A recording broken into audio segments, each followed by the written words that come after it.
కృష్ణలీల గారు అన్మ్యూట్ చేసుకోండి.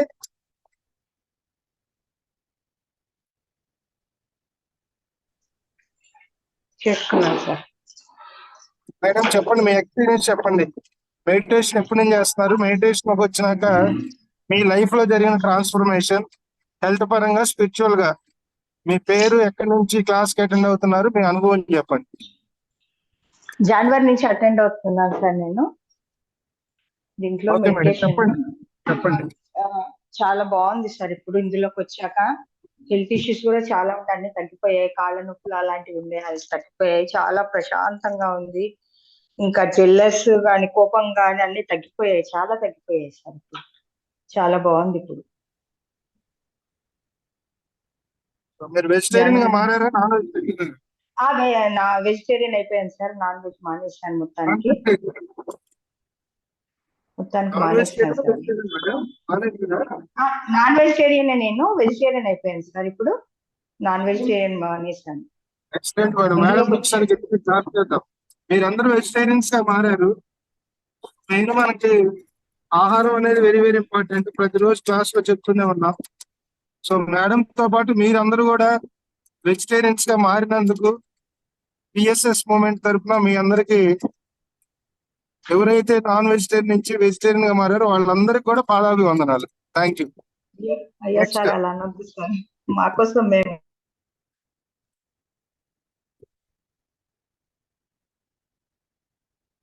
Krishnakumari madam, Krishnakumari madam unmute చేసుకోండి.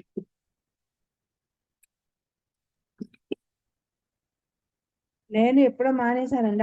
నమస్తే అమ్మా, గుడ్ మార్నింగ్. చెప్పండి, మీ ఎక్స్పీరియన్స్ చెప్పండి. చాలా రోజుల నుంచి సెషన్ కి అటెండ్ అవుతున్నారు కదా, మధ్య మధ్యలో అప్పుడప్పుడు బ్రేక్లు ఇస్తా ఉన్నారు.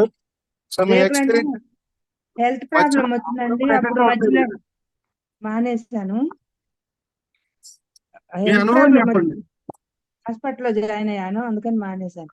బాగుందండి, ఆరోగ్యం బాగుంది. హెల్త్ కూడా కొంచెం మెరుగైనట్టు అనిపిస్తుంది. ఇదివరకు కాళ్ళ నొప్పులు బాగా ఎక్కువ ఉండేవి.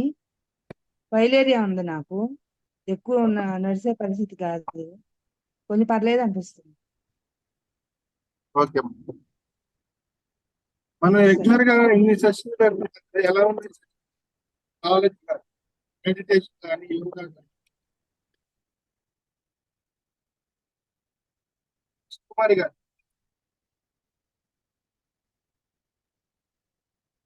బాగుంది సార్. హెల్త్ వైజ్ కూడా కొంచెం మెరుగనిపిస్తుంది. కాదమ్మా, అది ఓకే, మీకు హెల్త్ సెట్ అయింది. ఇప్పుడు మనం రెగ్యులర్ గా యాక్టివ్ మెడిటేషన్ చేస్తున్నాం, మార్నింగ్ యోగా చేస్తున్నాం, రోజుకి ఒక మాస్టర్ తో క్లాసులు చెప్పిస్తున్నాం కదా. సో అవి వింటాక మీ ఎలా ఉంది డే లైఫ్? ఇంతకుముందు ధ్యానంలో రాకముందు మీ లైఫ్ ఎలా ఉంది? ఈ క్లాసులు వింటూ రోజు మెడిటేషన్ చేసుకుంటా ఉంటే మీకు ఎలాంటి ఫీల్ ఉంటుంది డే టు డే లైఫ్? ఇది వరకు కోపం వస్తే కంట్రోల్ ఉండేది కాదు, ఇప్పుడు కంట్రోల్ లోకి వచ్చేస్తుంది.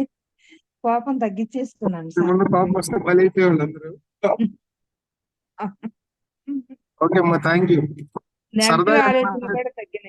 నేను సరదాగా అన్నాను, మీరేమనుకోవద్దు, జస్ట్ క్యాజువల్ గా అన్నాను. Okay madam, thank you. So ఎప్పుడైనా చూడండి, మన ఎర్లీ మార్నింగ్ ఎవరైతే డేని కోపంగా స్టార్ట్ అవుతుందో లైఫ్, ఆ కోపాన్ని అందరికి అతికిస్తా ఉంటాం. ఫర్ సపోజ్ హస్బెండ్ వైఫ్ ని తిట్టారు అనుకోండి ఎర్లీ మార్నింగ్ ఏదో ఒక ఇష్యూ దగ్గర, ఈ వైఫ్ తన యొక్క కోపాన్ని అణుచుకోలేదు, దాన్నే మైండ్ లో పెట్టుకొని దాన్ని తీసుకెళ్లి దానికన్నా ఇంట్లో ఎవరైతే తనకన్నా తక్కువ, అంటే తక్కువ మీన్స్ తనకన్నా కొద్దిగా సరెండర్, అంటే నాకన్నా నా మాట వింటానికి, అది వెళ్ళి అతను అతికిచ్చింది. ఈవెన్ ఇంట్లో పని మనిషి కావచ్చు, లేకపోతే వేరే ఎవరైనా కావచ్చు. కావాలంటే మీరు చెక్ చేసుకోండి. ఎప్పుడైతే డే మార్నింగ్ అనేది మనం ఒక యాంగ్రీగా, ఒక డిసప్పాయింట్మెంట్ తో, ఒక స్ట్రెస్ తో మనం గనక ఆ డేని స్టార్ట్ చేస్తే ఇవన్నీ కనెక్టివిటీ అవుతా ఉంటాయి. వైఫ్ నుంచి హస్బెండ్ కి, హస్బెండ్ నుంచి పిల్లలకి, పిల్లల నుంచి సమ్ వాళ్ళ ఫ్రెండ్స్ కి, లేదంటే ఇంట్లో అత్తగారికో, ఇట్లా కనెక్ట్ అవుతా ఉంటాయి. అంటే మన ఎమోషన్స్ అనేవి కూడా ఎప్పుడు డే టైం అవుతాయి. Day start with meditation. అందుకనే ఉదయాన్నే మనం ఎందుకు ధ్యానం చేయమంటామంటే, ఉదయాన్నే మన మైండ్ లో ఏ ప్రోగ్రామ్ అయితే ఉంటుందో, ఏ ఎమోషన్స్ అయితే ఉంటాయో, డే అంతా కూడా అదే ఎనర్జీ పాస్ అవుతూ ఉంటది. It's very very important point అన్నమాట. సో కాబట్టి ఎవరైతే ధ్యానం చేస్తారో, ఎవరైతే ఈ ఆధ్యాత్మికతలో ప్రతిరోజు మార్నింగ్ మెడిటేషన్ యోగాతో పాటు ఈ క్లాసెస్ అటెండ్ అవుతారో వాళ్ళకి కోపం అనేది రాదు, ఫస్ట్ స్ట్రెస్ అనేది ఉండదు, మైండ్ హ్యాపీగా ఉంటుంది. తద్వారా తన చుట్టుపక్కల ఉన్న వాళ్ళకి కూడా ఈ హ్యాపీనెస్ స్ప్రెడ్ చేస్తాం. అర్థమైందా? Yes sir no? అవును సార్. ఖచ్చితంగా. ఎస్. అందుకని ఎప్పుడు డేని కూడా మీరు మెడిటేషన్ చేయకుండా స్టార్ట్ చేయదు. ఎవరైతే సెషన్ లోకి అటెండ్ అవుతారో, ఈవెన్ రేపు ఎల్లుంట్లో క్లాసులు అయిపోతాయి, 5 days గ్యాప్ వస్తుంది, ఇంకా క్లాస్ అయిపోయింది కానీ మీరు నెగ్లెక్ట్ చేయకూడదు. ఏదో ఒక గంట ధ్యానం చేయటం. పత్రి సార్ ఎన్నో వీడియోస్ ఉన్నాయి యూట్యూబ్ లో, అవి రోజుకి ఒక వీడియో వినండి. అర్థమైందా? వీడియో వినండి. అట్లాగే మీరు ఇంట్లో వర్క్ చేసుకునేటప్పుడు కూడా చక్కగా అది ఆన్ చేసి పక్కన పెట్టుకొని పని చేసుకో, ఆ స్పీచెస్ కూడా వినొచ్చు. Thank you. సో మేడం వచ్చారు, దీపా మేడం వచ్చారు. మేడం, దీపా మేడం అన్మ్యూట్ చేసుకోండి.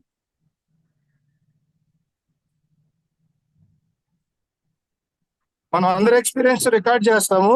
సో రేపే ఇంట్లో ఆ ప్రోగ్రామ్ మనం అందరి చేత మాట్లాడిద్దాం. ఈ రోజు టైం ఎక్కువైపోయింది కాబట్టి. Madam welcome madam, good morning. నమస్కారం sir, thank you, good morning. కొంచెం ఆలస్యం అయింది, క్షమించండి. సో ఈ రోజు మనకి ఒక అద్భుతమైన కాన్సెప్ట్, స్పిరిచువల్ పేరెంటింగ్. ఈ రోజు సమాజంలో తల్లిదండ్రులు ఎక్కువ పిల్లల ద్వారా ఎంతో బాధపడుతూ ఉన్నారు. మార్కులు వస్తాయి కానీ ఇంట్లో నా మాట వింటలేదు, నేను చెప్పింది చేయట్లేదు, ఇలా ఎన్నో రకాల సమస్యలతో మరి ఆ తల్లిదండ్రులు కానీ, అటు స్కూల్లో కాలేజెస్ లో మేనేజ్మెంట్ కానీ, సో ఈ వర్క్ బ్యాలెన్స్, ఎమోషనల్ బ్యాలెన్స్ కూడా తగ్గిపోతుంది పిల్లల వల్ల.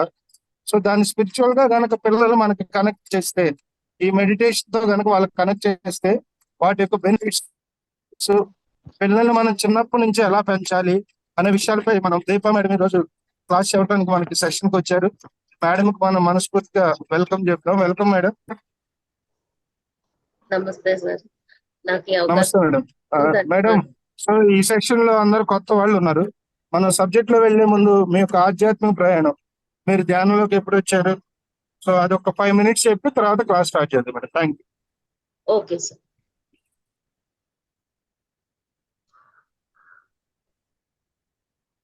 అందరికీ నమస్కారం. ముందుగా మన గురూజీ అయిన డాక్టర్ బ్రహ్మర్షి పితామహ పత్రిజీ గారికి నా నమస్కారం. నేను 2005లో ధ్యానానికి వచ్చాను. నేను ధ్యానానికి వచ్చినప్పుడు కొన్ని ప్రశ్నలు నా లోపల ఉండేది. ఏంటంటే, అందరి జీవితం ఒకేలాగా ఉంటుందా? ఈ ఈ ఈ జీవితం భూమి మీద అన్నది అందరికీ ఒకేలాగా ఉంటుందా? ఒక పర్పస్ ఏనా? అంటే మనం పుడతాం, పెరుగుతాం, పెళ్లి చేసుకుంటాం, మళ్ళా మన పిల్లలకి సేమ్ లైఫ్ సైకిల్ స్టార్ట్ అవుతుంది. ఇదేనా మన జీవితం అని ఆ ప్రశ్న నాకు ఎక్కువ ఉండేది. సో ఎప్పుడైతే ధ్యానానికి వచ్చానో, ఒక్కొక్క విషయము ఎందుకు జరుగుతుంది ఈ జీవితంలో అన్నది తెలుసుకుంటూ నా ప్రశ్నలన్నిటికీ సమాధానం దొరికింది. సో నేను ప్రతిరోజు ధ్యాన సాధన చేసేదాన్ని, ధ్యాన ఆంధ్రప్రదేశ్ పుస్తకం చదివేదాన్ని, స్పిరిచువల్ ఇండియా పుస్తకం చదివేదాన్ని. ఇలా ప్రతిరోజు ధ్యానం, స్వాధ్యాయం, సజ్జన సాంగత్యం చేసుకుంటూ ఉండేదాన్ని. సో 5 నిమిషాలు నా ధ్యానం అలా మొదలు పెట్టిన నేను ఒక 3 నెలలు తిరిగేసరికి 2 గంటల దాకా చేయగలిగేదాన్ని. 2 గంటలు అన్నది 5 నిమిషాలుగా మారిపోయింది. అలా మేము నేను, మా అక్క, మా స్నేహితురాలు ముగ్గురం కలిసి ప్రతిరోజు ధ్యానం చేసేవాళ్ళం. సో ఇది గ్రూప్ కూడా అయిన వల్ల మేము 3 నెలల్లో 2 గంటలకి చేరుకోగలిగామని. ఇలా నా ధ్యాన ప్రయాణం సాగింది. అప్పుడు కొత్తగా మేము ధ్యానానికి వచ్చాము. ఈ PSSM కి జస్ట్ వచ్చిన ఫ్యూ మంత్స్ మాకు అప్పుడే తెలిసింది ఇలా పిరమిడ్ మ్యారేజ్ కూడా చేస్తారు. అంటే చాలా సింపుల్ మ్యారేజ్, జస్ట్ పెళ్లి కూతురు పెళ్లి కొడుకు అలా స్టేజ్ మీద వచ్చి సార్ ముందర ఇలా అన్ని దండలు మార్చుకోవడం, ఇలా పెళ్లి చేసుకుంటారని వినపడ్డాను. సో అప్పుడు నాకు కూడా ఇలా అయితే బాగుండేది అని అనుకున్నాను. సో ఆ తర్వాత పత్రి సార్కి షష్ఠి పూర్తి జరిగినప్పుడు విజయవాడలో అప్పుడే నాకు వివాహం అయింది ఒక గ్రేట్ పిరమిడ్ మాస్టర్ తో, వంశీకృష్ణ చెన్నై. తను పిరమిడ్ ఇంజనీర్. ప్రస్తుతం అయితే టూర్స్ కూడా వేస్తారు, ఈజిప్ట్ టూర్స్ వేస్తున్నారు. సో ఆ తర్వాత నాకు ఒక పాప, ఆ పాప కూడా ఆ పాపకి పేరు అన్నప్రాసన అంతా కూడా పత్రి సారే అన్నమాట. ఆ పాపకి పేరు కాంతిక అని పెట్టారు. సో నా ఇది అప్పటి నుండి ధ్యానం, ఇంకా ప్రెగ్నెన్సీ అన్నప్పుడు, పిల్లల్ని పెంచడం అన్నప్పుడు ఇవన్నీ కూడా నేను అందరినీ అడిగి, పత్రిక్ సార్ తో సహా నాకు వచ్చే డౌట్లన్నీ అడిగి మరీ తెలుసుకుని, ఒక ఆధ్యాత్మికంగా ఎలా మనం పిల్లల్ని కనాలి, ఎలా మనం పిల్లల్ని పెంచాలి, దాంట్లో ఏముంది మహత్యం అన్నది ప్రతి ఒక్కటి నేను సీనియర్ మాస్టర్స్ ని, పత్రి సార్ ని అందరినీ అడిగి తెలుసుకుని మరీ నేను పెంచానన్నమాట. సో ఈ ప్రెగ్నెన్సీ అన్నది ఒక 5 నిమిషాలు దాని గురించి చెప్తాను. పత్రి సార్ దగ్గర నేను విన్నది ఏంటంటే, ఇప్పుడు మనము ఒకటి ఏదన్నా వస్తువు కొంటున్నాము అంటే ఆ వస్తువు మనకు అవసరం ఉందా లేదా అని ముందు మనం చూసుకుంటాం కదా. మనకు అవసరం ఉంటేనే, ఇప్పుడు మనం షాప్ కి వెళ్తాం, చాలా వస్తువులు చూస్తాము, అన్ని అట్రాక్టివ్ గా ఉంటాయి, అంటే అన్ని కొనబుద్ధి అవుతూ ఉంటుంది, చూడ్డానికి అందంగా ఉంటుంది, ఏదో ఒక ముచ్చటేస్తుంది కొనాలని. కానీ మనం కొనే ముందర ఒక ఆలోచన వస్తుంది, ఇది మనకు అవసరమా కాదా. ఆ అవసరాన్ని బట్టి ఆ వస్తువు మనం కొనాలా వద్దా అని డెసిషన్ తీసుకుంటాం. అలాగే ఒక వస్తువు కొన్న తర్వాత దాన్ని ఎలా ఉపయోగించాలి అనే ఒక మాన్యువల్ ఉంటుంది ప్రతి ఒక్క వస్తువులోనూ. ఒక ల్యాప్టాప్ కానీ, ఒక ఫ్రిడ్జ్, మిక్సీ, ఏసీ, ఏదైనా కూడా ఒక మాన్యువల్ ఉంటుంది. అది కొన్న తర్వాత ఫస్ట్ దాన్ని ఓపెన్ చేసి చూసి దానిలో ఏమేమి రాశారో ఆ పద్ధతిలో మనం చేస్తే ఆ వస్తువుని జాగ్రత్తగా చూసుకోగలం. అలాగే సార్ నోటి వెంట నేను విన్నది ఏంటంటే, ఒక జంట పెళ్లి చేసుకుని పిల్లల్ని కనాలి అంటే వాళ్ళకు ఒక అర్హత కావాలి.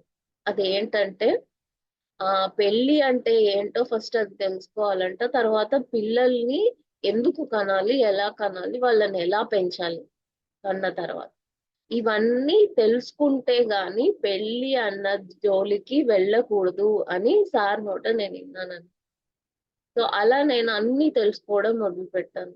ఎందుకు పెళ్లి చేసుకోవాలి, మనం జీవిత కాలము మన తోడుగా మనకొకరు ఉండాలి అంటే, మనము ఒక తోడు ఉన్నప్పుడే మన గ్రోత్ అన్నది ఫాస్ట్ ఉంటుంది. సో అలాంటప్పుడు మన జర్నీ ఏంటి, మన జర్నీని మనం ఎలా డిసైడ్ అయ్యాం. ఇప్పుడు మనం ఒక ఊరికి వెళ్ళాలి అంటే మనం ట్రైన్ లో వెళ్ళాలా, బస్ లో వెళ్ళాలా, ఫ్లైట్ లో వెళ్ళాలా అని మనం డిసైడ్ అయ్యి అన్ని ప్లాన్ వేసుకుంటాం కదా. సో అలాగే ఇప్పుడు మన జర్నీ, మన డెస్టినేషన్ ఏంటి, ఫస్ట్ అది మనం ఫిక్స్ అవ్వాలి. ఫిక్స్ అయిన తర్వాత ఆ డెస్టినేషన్ కి మనం ఎలా వెళ్ళాలనుకున్నాం, మనకి ఎలాంటి ఒక తోడు, మన డెస్టినీ మనం ఫిక్స్ అయిన తర్వాత మనకి ఎలాంటి తోడు కావాలా అన్నది మనకు అర్థమవుతుంది. అది ఫిక్స్ అయిన తర్వాత మన తోడుని మనం వెతుక్కుని మనం ఫిక్స్ చేసుకున్న తర్వాతే అప్పుడు మనం అనుకున్న డెస్టినీకి రీచ్ అయ్యేదాకా మనం చక్కగా అది ఫాలో అవ్వగలుగుతాం అన్నమాట. ఏ డెస్టినీ లేదు, ఏ గమ్యం లేదు, ఏ గోలు లేనప్పుడు ఎవరినో ఒకరిని పెళ్లి చేసుకున్నప్పుడు మనకి ఎటెల్లాలో తెలియక చాలా గందరగోళం అయిపోయి గొడవలు అవి అన్ని వస్తాయన్నమాట. కాబట్టి ఫస్ట్ మనం మన గమ్యం ఏంటో ఫిక్స్ అయ్యి, దానికి ఎలా ట్రావెల్ చేయాలో ఫిక్స్ అయ్యి, దానికి తగిన ఒక వ్యక్తిని మనం చూస్ చేసుకున్నప్పుడు మన ఆ జీవిత కాలం అన్నది చాలా అద్భుతంగా సాగుతుంది అనమాట.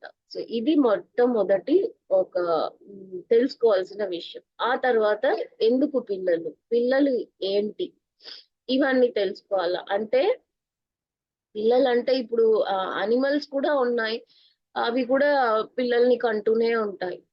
కానీ వాటికి మనకి చాలా తేడా ఉంది కదా. సో మనం పిల్లల్ని కనాలి అన్నప్పుడు మనం వచ్చి నెక్స్ట్ జనరేషన్ ని సృష్టిస్తున్నాము. అంటే మనం నెక్స్ట్ జనరేషన్ ఎలా ఉండాలి అన్న క్లారిటీ మనకు ఉన్నప్పుడు అలాంటి పిల్లల్ని మనం సృష్టించగలుగుతాం అన్నమాట. సో ఇప్పుడు మనం ధ్యానంలో ఉన్నాం. ఇప్పుడు నెక్స్ట్ జనరేషన్ ఇంకా చాలా మందికి ధ్యానం అన్నది తెలీదు, శాకాహారం అన్నది తెలీదు, ఏది తెలీదు. మన నెక్స్ట్ జనరేషన్ ఇవన్నీ చక్కగా తెలుసుకోవాలి అన్నప్పుడు మనం ఏం చేయాలి? ఒక మంచి హయ్యర్ సోల్, ఒక ఎదిగిన ఆత్మను మనం ఇన్వైట్ చేయాలి.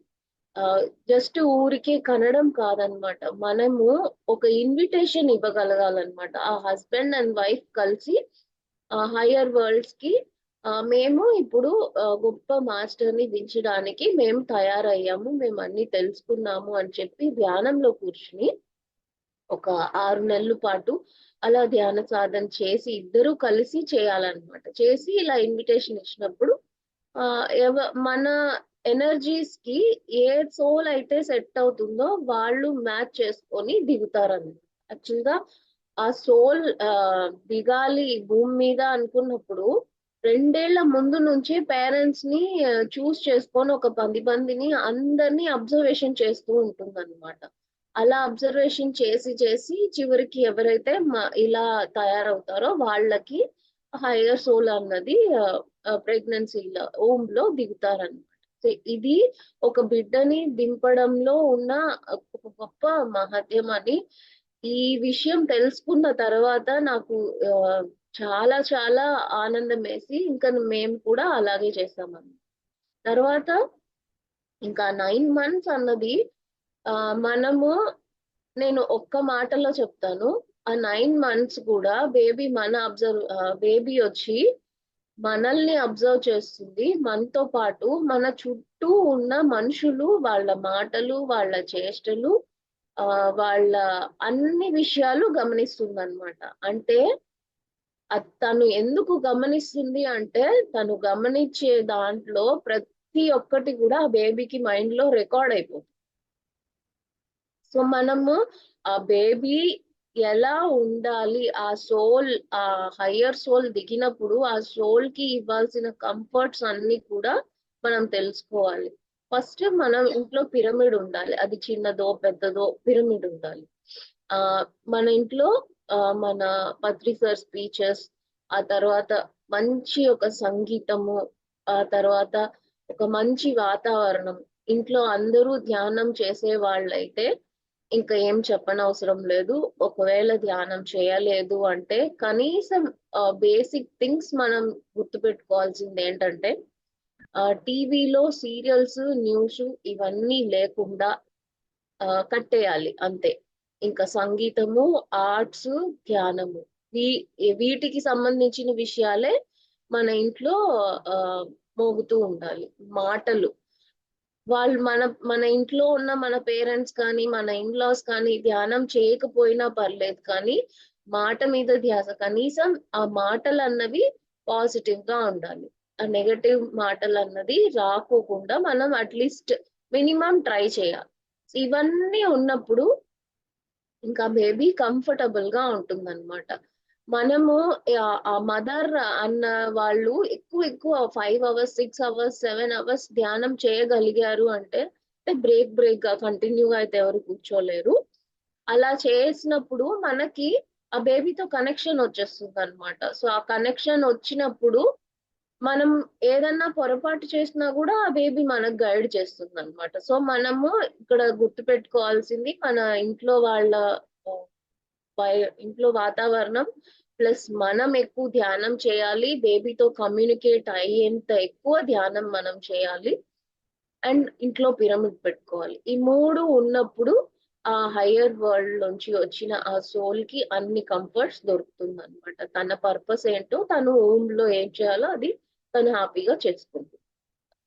ఇది అయిన తర్వాత ఇంకా బేబీ పుట్టే ఆ ప్రాసెస్ కూడా మనకి జనరల్ గా అందరూ చాలా చాలా భయపెడుతూ ఉంటారు. చాలా నొప్పులు వస్తుంది, చాలా భరించాలి, నువ్వు చాలా ఓర్చుకోవాలి, అవి ఇవి అని చాలా మాటలు చెప్తూ ఉంటారు. మనం అవి ఏవి పట్టించుకోనక్కర్లేదు. మనకి మన బేబీతో కమ్యూనికేషనే వచ్చేసినప్పుడు మనం హ్యాపీగా కమ్యూనికేట్ చేయొచ్చు అనమాట.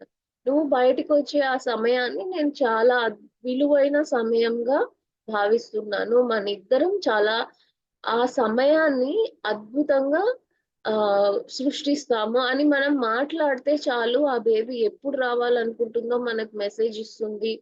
అంటే ఏ రోజు ఏంటి అని ఆ సమయాన్ని బాధతో కాకుండా చాలా ఆనందంగా ఆ మదర్ బేబీ ఇద్దరు కూడా ఎంజాయ్ చేయొచ్చు అన్నమాట. సో అది ఎంతో చాలా సులభం అయిపోతుంది ధ్యానం ద్వారా.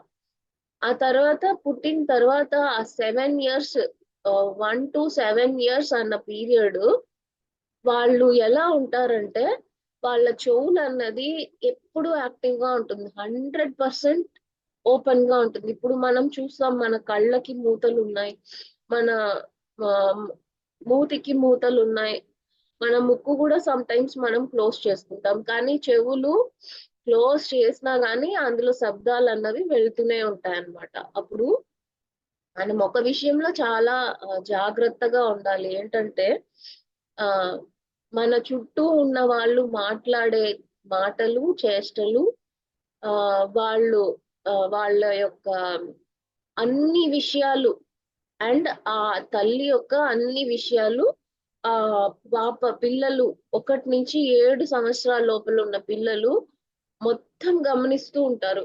వాళ్ళ శరీరం అన్నది చిన్నది కానీ వాళ్ళ బుర్ర అన్నది, వాళ్ళ ఆత్మ అన్నది చాలా ఆ అనుభవం ఉన్న ఒక ఆత్మ అన్నమాట. అలాగే కదా మనం ఇన్వైట్ చేస్తాం. హయ్యర్ సోల్ అంటే ఎంతో జ్ఞానం ఉన్న వాళ్ళని.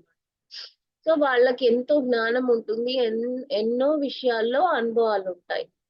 ఈ ఆధ్యాత్మిక పరంగా మీరు చూసారంటే. కానీ ఆ శరీరం చిన్నది అవ్వడంతో వాళ్ళు ఏం చేయలేకపోతారు. సో వాళ్ళు ఎప్పుడు వాళ్ళ చెవులు ఓపెన్ గా ఉంటుంది. చెవులు ఎప్పుడు వాళ్ళు ఏ పరిస్థితిలో ఉన్నా కానీ చెవులు వింటూనే ఉంటుంది. అంటే ఇప్పుడు మన మాట్లాడే ప్రతి మాట కూడా వాళ్ళ చెవులో వెళ్తూనే ఉంటుంది. అలాంటప్పుడు మనం ఎంత జాగ్రత్తగా ఉండాలి. మనం ఒక ఇంట్లో ఎవరన్నా గొడవ పడినా గానీ, ఎవరన్నా కోప్పడినా గానీ, లేకపోతే ఎవరైనా అనవసరంగా మాట్లాడినా గానీ, ఇవన్నీ ఎక్కడికి వెళ్తుంది, వాళ్ళ బుర్రలోకి వెళ్ళి రికార్డ్ అయిపోతూ ఉంటుంది. కొంచెం పెరిగే కొద్దీ వాళ్ళు ఏం చేస్తారు, వాళ్ళకి తగిన సందర్భం వచ్చినప్పుడు మన దగ్గర నేర్చుకున్నవన్నీ వాళ్ళు ఫాలో చేస్తారు. అంటే మనం కొట్లాడుకున్నప్పుడు మాట్లాడుకున్న ఆ పదాలు, మన బిహేవియర్, మన కోపము, అవన్నీ వాళ్ళకి సమయం వచ్చినప్పుడు వాళ్ళు చూపిస్తారనమాట. కానీ మనం అప్పుడు ఏం చేస్తాం, మనం వాళ్ళని తిడతాం, కొడతాం. నువ్వు ఇలా మాట్లాడకూడదు, నువ్వు ఇలా బిహేవ్ చేయకూడదు అని మనం అంటాం. అప్పుడు వాళ్ళకి ఏం అనిపిస్తుంది మైండ్ లో, వీళ్ళు అలాగే కదా చేశారు, వాళ్ళు చేసిందే కదా నేను కాపీ చేశాను, మరి నన్ను మాత్రం ఎందుకు తిడుతున్నారు, వాళ్ళకి ఇలాగే మైండ్ లో అనిపిస్తుంది. అక్కడ కరెక్షన్ చేయాలి అనుకున్నప్పుడు ముందు కరెక్షన్ మనం చేసుకోవాలి, మనలో చేసుకోవాలి, మన చుట్టూ ఉన్న వాళ్ళ దగ్గర చేసుకోవాలి. అప్పుడు ఆటోమేటిక్ గా వాళ్ళు కూడా చేసేసుకుంటారు. సో ఒక్క విషయం మనం బాగా గుర్తుపెట్టుకోవాలి. మీరు ఇప్పుడు ఇప్పుడు నేను ఒక డ్రాయింగ్ వేయాలి అనుకున్నప్పుడు ఆ డ్రాయింగ్ కి ఏమేం వస్తువులు కావాలి, ఆ బొమ్మ ఎలా అందంగా గీయాలి అని నేను కొన్ని ఇన్ఫర్మేషన్ కలెక్ట్ చేసింటాను. దాని ప్రకారం నేను వేస్తాను. ఒకవేళ నా మైండ్ లో ఆ డ్రాయింగ్ కి కావాల్సిన ఇన్ఫర్మేషన్ లేదు అంటే అడ్డదిడ్డంగా ఎలా పడితే అలా నేను గీస్తాను. అప్పుడు నేను అనుకున్న బొమ్మ అక్కడ రాదన్నమాట. అలాగే ఆ పిల్లలు అన్న వాళ్ళు ఎలా ఉండాలి అని మీరు ఒక నోట్స్ లో రాసుకున్న తర్వాత అవన్నీ మీరు పాటించండి, ఆటోమేటిక్ గా పిల్లల్లో వచ్చేస్తుంది. సో 7 సంవత్సరాల వరకు పిల్లలు ఫస్ట్ మన ఇంట్లో ఉంటారు, మన ఇంట్లో వాళ్ళ దగ్గర పెరుగుతారు, తర్వాత పక్కింటికి వెళ్తారు, ఆడుకుంటారు, అలా వీధిలో వెళ్ళి 10 మందితో కలిసి ఆడుకుంటారు, తర్వాత స్కూల్ కి వెళ్తారు, అక్కడ టీచర్స్, అక్కడ పిల్లలు, ఇలా వాళ్ళు కొద్ది కొద్దిగా ఆ పబ్లిక్ కి ఎక్స్పోజ్ అవ్వడం స్టార్ట్ అవుతుంది అనమాట. అంటే బయట వాళ్ళతో కలవడం మొదలవుతుంది. అప్పటి నుండి ఇంకా కొద్ది కొద్దిగా అవి బయట వాళ్ళ విషయాలు కానీ, ఇంట్లో వాళ్ళ విషయాలు కానీ వాళ్ళు సొంతంగా ఆ వాళ్ళ జీవితంలో ఇంప్లిమెంట్ చేయడానికి ట్రై చేస్తారు. సో ఈ 7 ఏండ్లు అన్నది మనం ఎలాంటి ఒక జ్ఞానాన్ని వాళ్ళకి ఇస్తామో అదే వాళ్ళ మైండ్ లో నిలిచిపోతుంది, అదే వాళ్ళ జీవితాంతం ఫాలో చేస్తారనమాట. అలాంటప్పుడు మనం ఏది మంచి, ఏది చెడు, ఏది సరి, ఏది చేయకూడదు, మన గమ్యం ఏంటి, ఇవన్నీ కూడా ఆ 7 ఏళ్ల వయసులోనే మనం అన్ని నేర్పించేయాలన్నమాట. ఆ తర్వాత వాళ్ళు మెల్లిమెల్లిగా సొంత జ్ఞానాన్ని ఉపయోగించడానికి ట్రై చేస్తారు. సో రెండవ 7 ఏండ్ల పీరియడ్ అన్నది వాళ్ళు ఇంతకాలం నేర్చుకున్నది ప్లస్ వాళ్ళు సొంతంగా ఆలోచించి కొన్ని ఆ సెకండ్ 7 ఏళ్ల పీరియడ్ లో వాళ్ళు చేస్తారనమాట. ఇప్పుడు సెకండ్ 7 అంటే 7 నుంచి 14 సంవత్సరాలు. ఈ ఈ ఈ సమ ఈ 7 ఏళ్ల పీరియడ్ లో ఆడపిల్లలు కానివ్వండి, మగపిల్లలు కానివ్వండి, వాళ్ళ శరీరంలో మార్పులు అన్నది జరుగుతుందన్నమాట. ఆ మార్పు అక్కడ జరుగుతుంది. సో మనం పిల్లలకి తల్లిదండ్రులుగా ముఖ్యమైన బాధ్యత ఇక్కడ ఏంటి అంటే ఆ శరీరంలో జరిగే మార్పుల గురించి వాళ్ళకి అద్భుతంగా మనం చెప్పాలి. ప్రతి ఒక్క విషయము తల్లిదండ్రుల దగ్గర నుండే నేర్చుకుంటారు. కానీ ఈ విషయం ఎవ్వరు కూడా ధైర్యంగా చెప్పట్లేదు. మనం చెప్పాలి. ఎందుకంటే తల్లిదండ్రులు చెప్పే విధానాన్నే, చెప్పే సంగతినే ఆ పిల్లలు వేదవాక్కుగా భావిస్తారనమాట. సో అలా ఉన్నప్పుడు అక్కడ జరిగే ఆ మార్పుల గురించి, ఆ సమయంలో మన ఫీలింగ్స్, ఎమోషన్స్ ఎలా ఉంటాయి, ఎందుకు అలా ఉంటాయి, అవి ఎందుకు ఇంపార్టెంట్ అన్నవన్నీ మనం నేర్పించేసామంటే ఇంకా వాళ్ళకి ఆ విషయం పట్ల ఒక భక్తి, గౌరవం అన్ని వస్తుందన్నమాట. సో మనం అలా చక్కగా ఆ సమయం, సందర్భం చూసుకుని వాళ్ళకి మనం ఒక్కొక్కటి నేర్పిస్తూ వచ్చామంటే వాళ్ళ మైండ్ లో దాని గురించి ఒక మంచి ఒక ఆ ఒక గౌరవం గాని, భక్తి గాని వాళ్ళకి దాని మీద ఉంటుంది. ఇప్పుడు మీరు ఒక ఎగ్జాంపుల్ నేను చెప్తాను. ఇప్పుడు మనం ఒక సిటీలో ఉన్నాం. ఆ సిటీలో కొన్ని ప్లేసెస్ అద్భుతంగా ఉంటాయి. అక్కడికి మనము వాళ్ళని అప్పుడప్పుడు తీసుకెళ్తూ ఉన్నామంటే వాళ్ళు హ్యాపీగా ఉంటారు. అదే మనం వాళ్ళకి ఆ ప్లేసెస్ గురించి చెప్పి మనం ఆ ప్లేసెస్ కి తీసుకువెళ్ళలేదు అని అన్నప్పుడు వాళ్ళు స్కూల్‌కి వెళ్తారు, ఫ్రెండ్స్ తో మాట్లాడతారు. ఆ ఫ్రెండ్స్ వచ్చి నేను ఆ ప్లేస్‌కి వెళ్ళాను, చాలా బాగుంది అని అన్నప్పుడు వాళ్ళ ఫీలింగ్ ఎలా ఉంటుంది? అరే మమ్మీ మనకు చెప్తూనే ఉంది కానీ మనల్ని అక్కడికి తీసుకెళ్ళలేదు. కానీ మన ఫ్రెండ్స్ వాళ్ళు అక్కడికి వెళ్ళేసి వచ్చారు. ఎంత బాగుండింది కదా మమ్మీ, ఎందుకు నాకు చెప్పట్లేదు, నన్ను తీసుకెళ్ళట్లేదు అని ఫీల్ అవుతారు. అలాగే మనం ఏ విషయం కూడా మనమే వాళ్ళ దగ్గరికి వెళ్ళి అన్ని చెప్పినప్పుడు వాళ్ళ రిసీవింగ్ అన్నది పాజిటివ్ గా ఉంటుంది. అదే మనం చెప్పకుండా వేరే వాళ్ళ ద్వారా వాళ్ళకి అది తెలిసినప్పుడు అక్కడ ఒక సరి అయిన భావన అన్నది ఉండదన్నమాట. కాబట్టి ఏ విషయం కూడా తల్లిదండ్రుల ద్వారా తెలుసుకున్నారు అంటే ఆ పిల్లలు ఆ విషయము సరి అయిన జ్ఞానంగా వెళ్ళి వాళ్ళకి చేరుతుందన్నమాట. ఇప్పుడు చూడండి, మనం ఒక పిల్లలకి ఏదన్నా జబ్బు పడినారు, సో జబ్బు కారణంతో ఏదన్నా కొన్ని తినే ఐటమ్స్ ఇవ్వకూడదు అని డాక్టర్స్ చెప్తారు. అప్పుడు మనము ఆ ఐటమ్స్ ని వాళ్ళకి చూపికుండా, ఇవ్వకుండా మనం జాగ్రత్త పడతాం. కానీ బయటికి వెళ్ళినప్పుడు అవే ఐటమ్స్ వాళ్ళ చుట్టుపక్కల ఉన్న వాళ్ళు కానీ, ఫ్రెండ్స్ కానీ తినేది చూసి వాళ్ళు అడిగి అది తినాలనే కోరిక వాళ్ళకొస్తుంది. అంటే ఏంటి? ఇంట్లో వాళ్ళు అడిగినవన్నీ మనం ఇచ్చేసాము. జ్ఞానం తో సహా అన్ని కూడా మనం ఇచ్చేసామంటే ఆ విషయాన్ని వాళ్ళు బయట వాళ్ళ దగ్గర ఎక్స్‌పెక్ట్ చేయరు. మనం ఏదన్నా వద్దు, చేయకూడదు, కాదు అనేవన్నీ మనం చెప్పామంటే అవన్నీ వాళ్ళింకా వాళ్ళకి కావాలి. సో వాళ్ళు బయట వాళ్ళ దగ్గర ఎదురు చూస్తారనమాట. సో ఎప్పుడు కూడా పిల్లల దగ్గర కమ్యూనికేషన్ బాగుండాలి. అంటే పిల్లలు మనల్ని నమ్మాలి. ఆ తల్లిదండ్రులు నాకు నేను ఏది అడిగినా చేస్తారు, నాకు కావాల్సిన సందేహాన్ని తీరుస్తారు, నాకు అడిగింది కొనిస్తారు అనే నమ్మకాన్ని మనం వాళ్ళకి ఇవ్వాల. ఇచ్చినప్పుడు వాళ్ళకి ఆ ధైర్యం అన్నది ఉంటుంది. ఆ ధైర్యం ద్వారా ఏం కావాలన్నా మన దగ్గరే వచ్చి అడుగుతారు. బయట వాళ్ళ దగ్గర ఎదురు చూడరన్నమాట. అలాంటి ఒక పరిస్థితిని మనం కల్పించుకోవాలి అంటే తల్లిదండ్రులు ధ్యానం చేయాలి. చిన్న వయసు నుండే పిల్లలకి కూడా మనం ధ్యానం అలవాటు చేయాలి. ఈ ధ్యానం అన్నది ఏం చేస్తుంది? మన లోపల ఉన్న మలినాలను కొద్ది కొద్దిగా క్లియర్ చేస్తుందన్నమాట. అలా క్లియర్ చేసినప్పుడు ఇంకా మనం పాజిటివ్ గానే ఉంటాం. సో మనం మన తల్లిదండ్రులు, పిల్లలు ఒక వైబ్రేషన్ అన్నది ఫ్రీక్వెన్సీ అన్నది ఒకే లెవెల్లో ఉన్నప్పుడు మనకు అక్కడ ఫ్రెండ్షిప్ ఉంటుంది అనమాట. ఆ ఫ్రెండ్షిప్ ఉన్నప్పుడు ఒకరినొకరు నమ్మడం, వాళ్ళకి కావాల్సింది అడిగి తీసుకోవడం, ఇవన్నీ జరుగుతుంది అనమాట. ఇలా ఉన్నప్పుడు ఆ 14 ఇయర్స్ ఆ పీరియడ్ అన్నది చాలా సాఫ్ట్ గా వెళ్ళిపోతుంది అనమాట. ఏ గొడవలు ఉండదు, ఏంటది ఇదే కావాలి అదే కావాలి అనే పట్టుదల గాని ఏమి కూడా ఉండదు. అంతా సాఫీగా జరిగిపోతుంది అనమాట. సో ఏ ఏజ్ లో అయినా మనం ఫస్ట్ నేర్పించాల్సింది ధ్యానం. మనం ధ్యానం చేయాలి.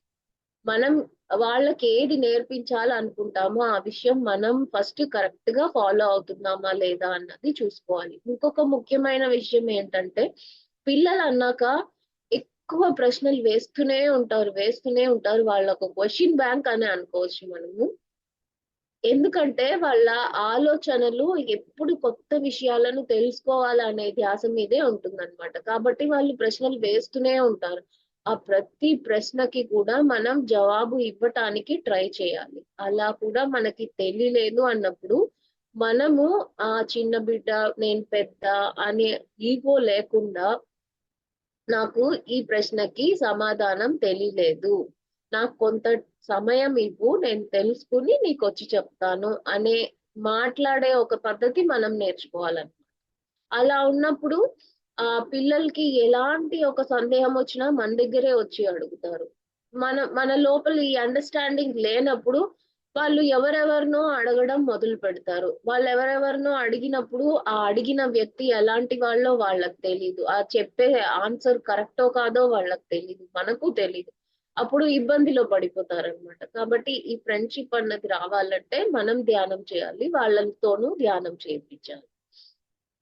మనం చేసే కొద్దీ, మనల్ని చూసే కొద్దీ వాళ్ళే స్టార్ట్ చేస్తారు. సో ఇప్పుడు ఎవరైనా పిల్లలు చేయలేదు, ధ్యానం మాట వినలేదు అంటే, మీరు జస్ట్ ధ్యానం ఒక ఇంపార్టెన్స్ వాళ్ళకి చెప్పి ప్రతిరోజు వాళ్ళ ముందర ఈ సమయం ఇప్పుడు నేను ధ్యానం చేస్తాను, ఇంటికి ఎవరైనా వచ్చినా ఫోన్ మోగినా నువ్వే రెస్పాన్సిబిలిటీ, నన్ను డిస్టర్బ్ చేయకుండా నువ్వు చూసుకో అని జస్ట్ మనం చేస్తూ ఇలా ఒక 1 మంత్ చేసామంటే చాలు. ఆటోమేటిక్ గా ఏదైనా ఒక రోజు వాళ్ళకి అరే మమ్మీ రోజు కూర్చుంటుంది, ఏముంది ఇందులో, మనం ట్రై చేస్తామని వాళ్ళే ట్రై చేస్తారనమాట. ఎందుకంటే మనల్ని చూస్తున్నారు కదా, మనం చేసేది చూస్తున్నారు కదా, సో వాళ్ళు కూడా ట్రై చేస్తారు ఖచ్చితంగా. అలా ఒక 2 రోజులు 3 రోజులు ట్రై చేస్తే ఈ ధ్యానం పిల్లలు కదా తొందరగా కనెక్ట్ అయిపోతారు. ఇందులో ఉండే మాధుర్యాన్ని చూసారంటే వాళ్ళు వదలరు అనమాట. సో ఇలా మనం పిల్లల్ని తీసుకురావాలన్నమాట. ఇంకా థర్డ్ 7 ఇయర్స్, 14 to 21 ఇయర్స్, ఈ సమయంలో వాళ్ళకి కొంచెం కొంచెం ఆ లోక జ్ఞానం అన్నది, నా లైఫ్ ఏంటి, నేను ఏం సాధించాలి, నేను జాబ్కి వెళ్ళాలా, బిజినెస్ పెట్టాలా, నేను ఫారిన్ కి వెళ్ళాలా, ఇలా చాలా విషయాలు వాళ్ళకి తెలుసుకోవాలన్నది ఉంటుంది. అప్పుడు మనకి ఉన్న అనుభవంలో వాళ్ళు ఏదన్నా నేను చేయాలి అని అన్నప్పుడు మనం ఇది చెయ్యొద్దు, ఇది చెయ్యి అని నేరుగా వాళ్ళకి చెప్పకుండా, ఇప్పుడు నువ్వు ఇది చేస్తానన్నావు, ఈ పలానా విషయం చేస్తానన్నావు, అది నువ్వు చేస్తే నీకు నీ జీవితం ఇలా ఉంటుంది, ఒకవేళ అది నువ్వు చేయకపోతే నీ జీవితం ఇలా ఉంటుంది అంటే, చేస్తే ఎలా ఉంటుందో మనం జస్ట్ వాళ్ళకి ఎత్తి చూపించాలి. అది కావాలో వద్దో సెలెక్ట్ చేసుకునేది, చూస్ చేసుకునేది అది వాళ్ళ చేతికి మనం వదిలేయాలన్నమాట.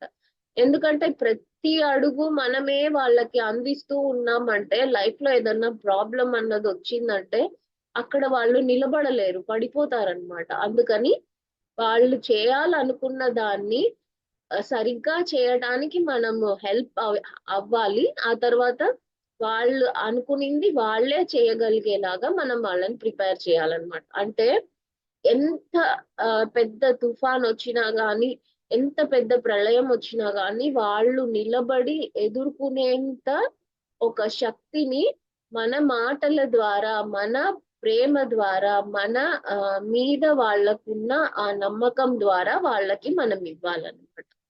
సో ఇప్పటి సార్, ఇంకా టైం ఉందా సార్?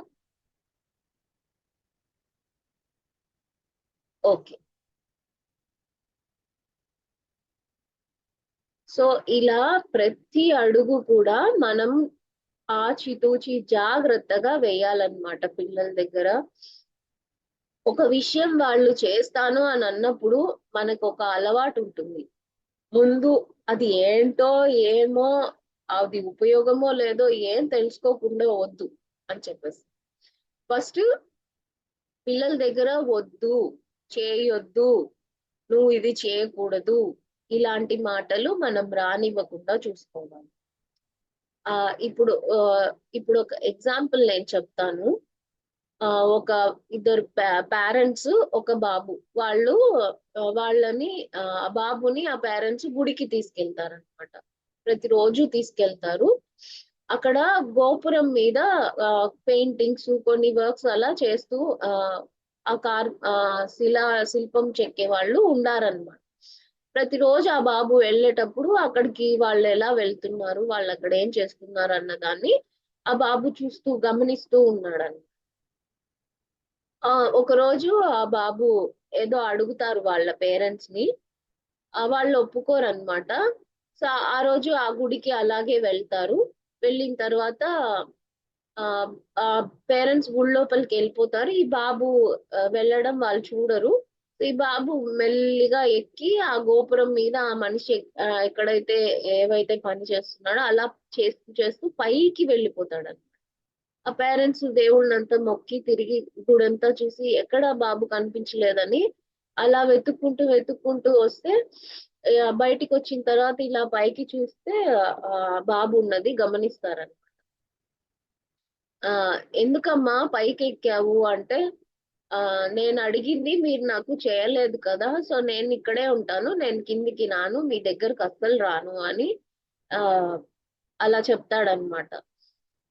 సరే సరే, నువ్వు అడిగింది మేము చేస్తాంలే, మేము చేస్తాంలే, నువ్వు అక్కడే ఉండు, మేము మనిషిని పంపిస్తాము నిన్ను దింపుకోవడానికి అనేసి అంటే, అప్పుడు ఆ బాబు అంటాడు, నేను ఎలాగైతే ఎక్కానో అలాగే నేను దిగేస్తాను, నాకు దిగడం కూడా తెలుసు, నేనే కదా ఎక్కింది, సో అలాగే నేను దిగేస్తాను, ఫస్ట్ మీరు నేను అడిగింది చేస్తారా లేదా అని మాత్రం చెప్పండి అని అంటాడు అనమాట బాబు.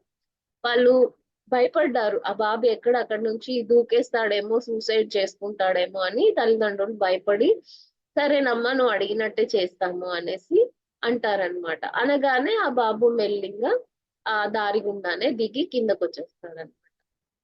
ఈ సిచ్యువేషన్ లో మనం మొట్టమొదట ఏం గమనించుంటాం, బాబు అడిగింది పేరెంట్స్ కాదన్నారు, సో ఆ భయంతో ఆ బాబు ఏం చేసుకుంటాడో ఏంటో అన్న భయంతో ఒప్పుకున్నారు, ఇంతే మనం గమనిస్తాం. కానీ ముఖ్యంగా ఆడ గమనించాల్సింది ఏంటంటే, ఆ బాబు ఆన్సర్ ఇస్తాడు చూడండి వాళ్ళ తల్లిదండ్రులకి, నేను ఎలాగైతే ఎక్కానో అలాగే దిగడం నాకు తెలుసు అంటే. ఇక్కడ ఎక్కడం తెలిసిన వాళ్ళకి దిగడం తెలిసి ఉంటుంది కదా. మనము అయ్యో ఎలా ఎలా వెళ్ళిపోయాడు, నేను తోడుని పంపిస్తా దిగు అని అంటాం మనం. కానీ వాళ్ళకున్న తెలివి చూడండి, నేను ఎలా ఎక్కానో నాకు దిగడం తెలీదా, నేను అలాగే నేను వస్తాను, మీరేం భయపడొద్దు అంటారు. అంటే మనం ఒక డైమెన్షన్ లో ఆలోచిస్తాము, ఆ పిల్లలు మనకంటే తెలివిగా ఆలోచిస్తారు అనే దానికి ఈ యొక్క సందర్భం నేను చెప్పి చూపించాను. సో ఎప్పుడు కూడా మనం పిల్లలతో మాట్లాడేప్పుడు వాళ్ళ దృక్పథం నుంచి ఆలోచించడం మనం ట్రై చేస్తే, అలా మనం అలవాటు చేసుకున్నప్పుడు వాళ్ళ బుర్రలో ఏముంది, వాళ్ళు దేన్ని ఎదురు చూస్తారు అన్నది మనకు అర్థమవుతుంది అనమాట. అలా మనం అర్థం చేసుకోగలిగినప్పుడు వాళ్ళకి ఏం చెప్పాలి అన్నది మనకు సరిగ్గా వస్తుంది అనమాట. సో ఆ ఆ ఏంటది ఆ దృక్పథాన్ని మనం అండర్స్టాండ్ చేసుకోవాలి, పిల్లల దృక్పథాన్ని. మనం ఎప్పుడు వాళ్ళకి ఏం తెలీదు, చిన్న పిల్లలు, ఇదే ఉంటుంది మన మైండ్ లో. కానీ వాళ్ళు నిజంగా చూస్తే మనకంటే ఎక్కువ తెలివిమంతులు అనమాట. నేను జస్ట్ నా అనుభవం ఒకటి చెప్తాను. నాకు ఎప్పుడైతే ఈ విషయం తెలిసిందో, వాళ్ళ శరీరం చిన్నది, వాళ్ళ ఆత్మ చాలా పెద్దది అని తెలిసిన క్షణం నుండి, మా పాప పుట్టినప్పటి నుండే నాకు ఈ విషయం తెలిసిందనమాట. సో మనం మామూలుగా ముద్దాడుకునేటప్పుడు చిన్న పాపలాగే చూస్తాను. కానీ పిల్లలు మనం ఇప్పుడు ఫీడింగ్ చేసిన తర్వాత అలా వదిలి వెళ్ళిపోతాం మనం, అప్పుడు ఎవ్వరు ఉండరు. అలాంటప్పుడు వాళ్ళు మాట్లాడుకుంటూ ఉంటారన్నమాట. సౌండ్స్ వస్తుంది. మెల్లిగా నేను చూస్తాను ఏం జరుగుతుంది అన్నప్పుడు అలా వాళ్ళు ఏదేదో మాట్లాడుతూ ఉంటారు. నేను అక్కడికి వెళ్ళినప్పుడు ఆ పాప అంటే మంత్స్ బేబీ చెప్తున్నాను. అలా మాట్లాడుతూ ఉన్నప్పుడు సరే ఏం జరుగుతుందని చూస్తాను. పాపకి తెలియకుండా డిస్టర్బ్ అవ్వకుండా చూస్తానన్నమాట. అప్పుడు నేను సెన్స్ అయ్యేది రకరకాల పీస్‌ఫుల్‌నెస్. అంటే మనం మామూలుగా పిల్లలతో ఉన్నప్పుడు ఒక వైబ్రేషన్ ఉంటుంది. ఇలాంటప్పుడు ఒక వైబ్రేషన్ ఉంటుందన్నమాట. అంటే అక్కడ మనం ఏం అర్థం చేసుకోవాలంటే ఆ పిల్లల దగ్గర ఆస్ట్రల్ గా చాలా మాస్టర్స్ వచ్చి మాట్లాడుతూ ఉంటారన్నమాట. సో వాళ్ళకి అప్పుడప్పుడు అలాంటి ఒక పర్సనల్ టైం ని మనం ఇచ్చేయాలన్నమాట. అలాంటప్పుడు మనం వెళ్ళి వాళ్ళని డిస్టర్బ్ చేయకూడదు. ఆహ్, ఇంకేమి చేయకూడదన్నమాట. ఎందుకంటే వాళ్ళు ఆస్ట్రల్ మాస్టర్స్ తో అంటే అది వాళ్ళ మీటింగ్ టైం అన్నమాట. వాళ్ళు ఏమన్నా డిస్కస్ చేస్తే అది మనకి అవసరం లేదు. సో ఒక పర్సనల్ టైం అన్నది ఒక రోజుకి ఒక అర్ధగంటో, ఒక గంటో అలా మీరు 10 నిమిషాలు, 15 నిమిషాలు ఆ పిల్లలు పెరిగే కొద్దీ కూడా మనం పర్సనల్ టైం ఇవ్వడం అన్నది ఇచ్చేయాలన్నమాట. అప్పుడు ఒకటి ఇలా మాస్టర్స్ తో మాట్లాడడానికి ఉంటుంది. లేకపోతే వాళ్ళ లోపల ఉన్న ఫీలింగ్స్, ఎమోషన్స్ అన్ని కూడా వాళ్ళు బయటికి చూపిస్తూ ఏవో మాట్లాడుతూ, ఆడుకుంటూ ఉంటారన్నమాట. అవన్నీ ఎప్పటికప్పుడు రిలీజ్ చేయడానికి మనం వాళ్ళకొక పర్సనల్ టైం అన్నది ఇచ్చేయాల. పిల్లలు నార్మల్‌గా ఎవరినన్నా మీరు అబ్జర్వ్ చేసినట్టయితే, వాళ్ళు రూమ్‌లోకెళ్ళిపోయి ఎవరు లేనప్పుడు కూర్చొని ఏవేవో మాట్లాడుకుంటూ, ఆడుకుంటూ ఉంటారు. అంటే వాళ్ళ లోపల ఉన్న ఎమోషన్స్ రిలీజ్ చేయడానికి వాళ్ళది చేసుకుంటారన్నమాట. ఎప్పుడూ గ్రూప్‌తో ఉండాలని వాళ్ళకనిపియదు. కొంచెం పర్సనల్ టైం వాళ్ళకివ్వాలి. ఒకటి ఫిజికల్‌గా మనం చూస్తే వాళ్ళ ఎమోషన్స్, వాళ్ళ థాట్స్ అవన్నీ వాళ్ళకున్న ఇంట్రెస్ట్ అవన్నీ బయట పెట్టడానికి ట్రై చేస్తూ ఉంటారు. లేదు వాళ్ళెవరన్నా ఆస్ట్రల్‌గా మాస్టర్స్‌తో మాట్లాడడం, వాళ్ళ ఫ్యూచర్ ప్లాన్స్ డిస్కస్ చేయడం ఏమన్నా ఉండొచ్చు. అది మనకు సంబంధం లేదు. సో, వాళ్ళకి పర్సనల్ టైమ్ అన్నది ప్రతిరోజు కొంత సమయం ఇచ్చేయాలని. సో నేను అలా అబ్జర్వ్ చేసినప్పుడు నాకు ఫ్రీక్వెన్సీ వైబ్రేషన్ డిఫరెన్స్ తెలుస్తుందన్నమాట. ఒక నిమిషం. అలా తెలిసినప్పుడు నేనింకా డిస్టర్బ్ చెయ్యను. నేను కాసేపు అలాగే ఆగిపోతానన్నమాట. ఎలాగో ఆకలొస్తే వాళ్ళే ఏడుస్తారు. ఏడ్చినప్పుడు మనం వెళ్దాం అని చెప్పి నేను అలా అయిపోతాను. సో, ఈ పర్సనల్ టైమ్ ఇవ్వడం అన్నది మనం నేర్చుకోవాలి. వాళ్ళకి ఏమీ కాదు. అంతా సేఫ్ గానే ఉంటారు. జస్ట్ ఆహ్, ఆహ్, ఈ ఆస్ట్రల్ వాళ్ళతో మాట్లాడడం కోసం లేకపోతే వాళ్ళ పర్సనల్‌గా వాళ్ళకి ఏం చేయాలనిపిస్తే అది చేయడం కోసం అన్నమాట. సో, అక్కడ సేఫ్ గానే ఉంటారు. మనం ఏం భయపడాల్సిన పని లేదు. హ్యాపీగా కొంత సమయం ప్రతిరోజు వాళ్ళకి పర్సనల్ టైమ్ అన్నది మనం ఇవ్వాల. సో ఇది ఏ ఏజ్ గ్రూప్ అయినా 7 ఇయర్స్ వరకు మనం ఇస్తూ అలవాటు చేశామంటే తర్వాత మనకే అలవాటైపోతుంది. ఓకే. తనిప్పుడు ఫ్రీగా ఉండాలనుకునింది. మనం డిస్టర్బ్ చేయకూడదు అన్నది మనకి తెలిసిపోతుంది. సో ఇది కంపల్సరీ ఇవ్వడం మనం నేర్చుకోవాలి. ఇంకొకటి మన ఇంటికి ఎవరన్నా గెస్ట్స్ వచ్చినప్పుడు, చుట్టాలొచ్చినప్పుడు, ఫ్రెండ్స్ వచ్చినప్పుడు అనుకోకుండా ఎవరన్నా వచ్చినప్పుడు మన పిల్లలు మనం వాళ్ళతో మాట్లాడుతూ ఉంటాం. పిల్లలు మన దగ్గరకొచ్చి ఏదన్నా అడిగారు అని అన్నప్పుడు, చాలా మంది దగ్గర నేను చూసింది పిల్లల్ని "నువ్వు అక్కడికెళ్ళి కూర్చో" అని చెప్పి వీళ్ళు ఆ గెస్ట్‌తో మాట్లాడతారు. కానీ అది చాలా చాలా పొరపాటన్నమాట. ఎందుకు అంటే, ఆ పిల్లలు ఏది కావాలన్నా మనల్నే ఎక్స్‌పెక్ట్ చేస్తారు. మన దగ్గర అడగడం ఒక్కటే వాళ్ళకొచ్చు. అలాంటప్పుడు వాళ్ళు ఫుల్ అండ్ ఫుల్ మనల్ని నమ్ముకుని ఉన్నప్పుడు వాళ్ళు మన దగ్గరొచ్చి పలానా నాకు కావాలి, నాకీ హెల్ప్ కావాలి, తినడానికి కావాలో, ఇంకేదో కావాలో అని అడిగినప్పుడు మనం వాళ్ళని వెళ్లి కూర్చో, డిస్టర్బ్ చేయొద్దు అని చెప్పకూడదు. ఎందుకంటే వాళ్ళు మనల్ని నమ్ముకునే మన దగ్గర జన్మ తీసుకున్నారు. మనకి పుట్టారన్నమాట. అలాంటప్పుడు మనం వాళ్ళని అలా చెప్పకూడదు. మన ఫస్ట్ ప్రిఫరెన్స్ మన దగ్గర మన ఫ్రెండ్స్, ఫ్యామిలీ ఎవరున్నా గానీ ఫస్ట్ ప్రిఫరెన్స్ మన పిల్లలే అన్నమాట. ఒక్క 2 నిమిషాలు ఆగండి మా పాపతో మాట్లాడొస్తానని మనం ఆ గెస్ట్‌కి చెప్పి వాళ్ళ దగ్గరికెళ్ళి వాళ్ళ ఏం కావాలో అది చెప్పి, ఒకవేళ అది మనం ఇవ్వడానికి సమయం పడుతుంది అంటే, కొంచెంసేపు వాళ్ళకి వేరే ఏదన్నా చెప్పి డైవర్ట్ చేసి నాకు కొంత సమయం ఇవ్వు, గెస్ట్స్ వెళ్ళిపోయినాక నీకు చేస్తాను అని మనం చెప్పుకోవాలన్నమాట. ఫస్ట్ మనం అలా చేసినప్పుడు ఆ పిల్లలకి మన మీద నమ్మకం, ధైర్యం అన్నది పెరుగుతుంది. మమ్మీ నాకేం కావాలన్నా చేస్తుంది, నన్ను బాగా చూసుకుంటుంది అన్నది వాళ్ళకి పడుతుందన్నమాట. అలా మనం చూసుకోగలగాలి. ఎందుకంటే ఆ గెస్ట్స్ అన్న వాళ్ళు వస్తారు, గంట ఉంటారు, వెళ్ళిపోతారు. వాళ్ళకి మనకి సంబంధం అంతే. కానీ ఎప్పుడూ తోడుండేది మనమే కదా పిల్లలకి. అప్పుడు మరి ఫస్ట్ ఫోకస్, ప్రిఫరెన్స్ మనం పిల్లలకే ఇవ్వాలన్నమాట. సో ఇలా మన ఫ్రెండ్షిప్ ని మనం స్ట్రాంగ్ చేసుకోవడానికి కావలసిన ముఖ్యమైన విషయం వచ్చి ఇదన్నమాట. మనం బయటికి వెళ్ళినప్పుడు కూడా పిల్లల్ని తీసుకుని మనం వేరే వాళ్ళతో మాట్లాడినప్పుడు వాళ్ళు ఏదన్నా ప్రశ్న వేస్తే మనం మాట్లాడే వాళ్ళని ఒక నిమిషం ఆగమని చెప్పి ఆ పిల్లలకి ఏం కావాలో ఫస్ట్ అది చూసుకోవాలన్నమాట. ఎందుకంటే వీళ్ళు చిన్న పిల్లలు, వాళ్ళ మనసులో ఒకటి ఏదన్నా బాధ స్టార్ట్ అయ్యింది అంటే అది పెరుగుతూ వెళ్ళిపోతుంది. అదే మనం మాట్లాడే వాళ్ళు పెద్దవాళ్ళు, వాళ్ళు అర్థం చేసుకోగలుగుతారు. ఓకే, చిన్న బిడ్డ అనే అండర్స్టాండింగ్ పెద్దవాళ్ళకి ఈజీగా వస్తుంది కదా. సో మనం మొహమాటం ఏది లేకుండా ఒక 2 నిమిషాలు ఆగండి, ఏదో అడుగుతున్నారు అని చెప్పి మనం వాళ్ళతో మాట్లాడి వీళ్ళకి మళ్ళీ రావాలి.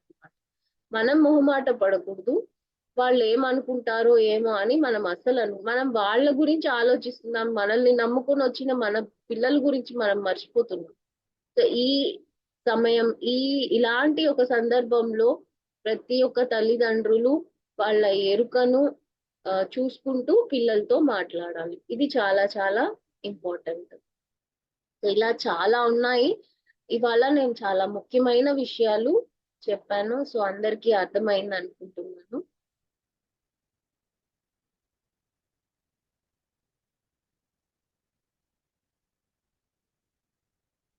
సో ఎవరికైనా ప్రశ్న ఉంటే అడగచ్చు, డౌట్స్.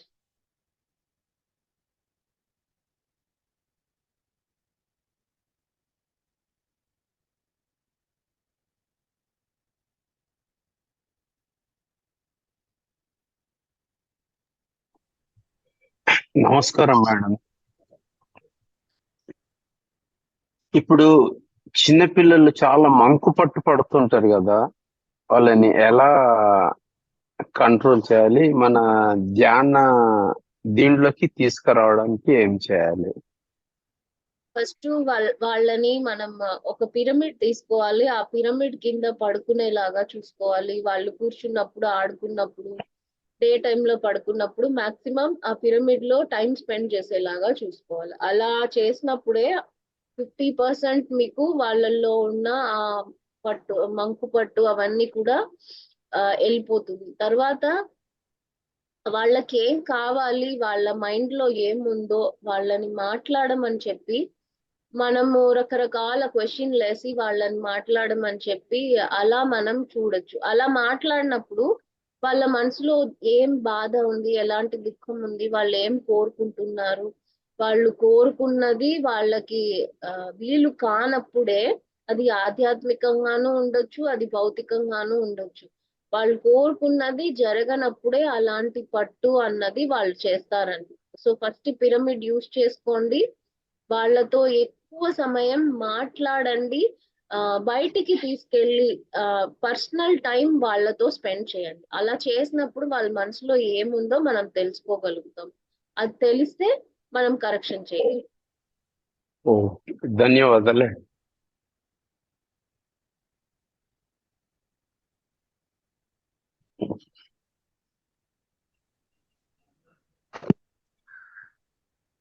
అమ్మా నాకు ఒక డౌట్ అండి. అడగండి మేడం. మా పాప నాకు అదే 21 ఇయర్స్ పెళ్లి అయిపోయిందండి. అప్పుడు 24 ఇయర్స్ పుట్టింది పాప. తనతో ఎలా మెలగాలనేది నాకు తెలియదు మేడం. ఏమి చెప్పేదాన్ని కాదు, తను అన్ని మనసులో పెట్టించుకుంది. ఇప్పుడైతే నాతో సమగా మాట్లాడదు. అది ఏమైనా సరే ఎవరెవరికో చెప్పడం చేయడమో చేస్తుంది. అవి నాకు అలా తెలిసాయి, చాలా బాధపడేదాన్ని. ఇప్పటికీ తను ఏమి బయట పెట్టదు, అన్ని దాచేసుకుంటుంది మేడం. తను ఎలా మార్చాలన్నది నాకు అర్థం అవటం లేదండి. మార్పు తనలో కాదండి, మీలో రావాలి. మీరు ఏం చేయాలంటే ధ్యానంలో కూర్చున్నప్పుడు, ఇప్పుడు మీరు చెప్పారు కదా నేను చాలా చేయలేదు, చూసుకోలేదు అని. అలా ఫస్ట్ మీరు బుక్ తీసుకొని ఏవైతే మీరు చిన్నప్పుడు వాళ్ళకి చేయలేదని మీకు అనిపిస్తుందో అవన్నీ రాసుకోండి. ఒక రోజు సమయం పెట్టుకొని దానికోసమే కూర్చుని అన్ని బుక్ లో రాసుకోండి. రాసుకున్న తర్వాత మీరు ధ్యానంలో కూర్చుని మీ అమ్మాయి యొక్క ఆత్మని ఇన్వైట్ చేసి ఈ ఒక్కొక్క సంగతిని అప్పుడు నాకింత జ్ఞానం లేదు, సో అప్పుడున్న జ్ఞానంతో నేను బిహేవ్ చేసి అలా చేశాను, అది తప్పైతే నన్ను క్షమించు అని మీరు ఒక్కొక్క సంగతి గుర్తు చేసుకొని క్షమించు అని అడుగుతూ ఉన్నారంటే ఆ క్షమాపణ ఎనర్జీ వచ్చి మీ పాప, మీ అమ్మాయి ఆత్మకి వెళ్ళి రీచ్ అయ్యి ఆమెలో ఉన్న మీ మీద ఆ ఒపీనియన్స్, కోపము అవన్నీ కూడా తొలగడానికి అవకాశం ఉందండి. సో మీరు ఇది చేయాల, మీ అమ్మాయి ఏమి చేయనక్కర్లేదు. మీరు ఫస్ట్ ఇది చేయండి, తర్వాత మీకే అన్ని అర్థమైపోతాయి. సరే మేడం.